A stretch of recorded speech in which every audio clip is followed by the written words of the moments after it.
วิธีการเสียของสั้นแต่ตลาดเลยย่อเตียนนี่อยู่保护แบคทีเรียเนี่ยเจนี่อยู่容易啊เลยเนาะนะ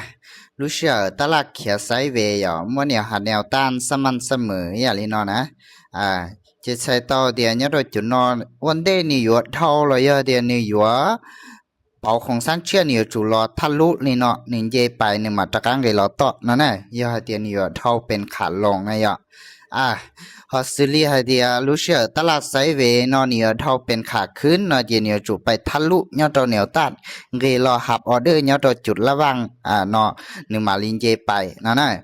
ยาลินเดอพิธีการเดตลาดนอมานี่อยู่เขียสไตล์รงยาลินนอยซิลีเตียชาหนอเจเนียแนวหับตันทอเลยโซนอเจเนียแนวตันยาเตียเนียเท่าเขาเท่าเสาเนียจุลิเพชรอีหรือลินอหนึ่งมาลินเจไปเนี่ยยาลินเดอสิริตะโกกานอีหยังก็อย่าชะชนเนียวต้านชาวนเนียวครับวันเดเนียวเท่าเนียวครับเนียวจุลทะลุเมเมเท่านี้เราทะลุเมเนี่ยรู้จอตาในตะการเจมูอีหรือเนี่ยมันตะการเลยต่อยาลินเดอจุกเกอร์ของสั้นเนี่ยอ๋อจุดเนี่ยเนาะอย่าว่าตัวตะลางหนึ่งรีเทนเจ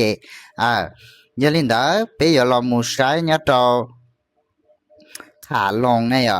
ขาลงเนาะเจวันเดเนี่ยเสียของสั้นเนี่ยจุไปทะลุอีลุเนี่ยต้านเลยอีลุตรงเนาะตะการเจไปเลยรอตะการเจไปต่อยาลินดาใช้ต่อเดียวลุดตรงนั่นนี่ลุดตรงว่าเราทำลายไปเลยเท่านี้ทำลายไปเลยนั่นเจนี่มันเจเป็นขาขึ้นเลยนั่นเนี่ยเจไปหาจำว่าใบซื้อเตียนในรถช็อกเลยเดียวทะลุเนี่ยต่ออีกจุดแนวต้านนี่หยกคนละเกิดเชียนอะไรนั่นน่ะฮอสซิลีไฮเดียตลาดนี่อยู่เปียงของซ่านเป็นขาลงนะอย่าเจนี่อยู่ตรงอย่างก็นี่จุลช็อกอีกจุดเนี่ยหับเลยทะลุเยไปชิทะลุแนวต้านตะกางเลยเราต่อ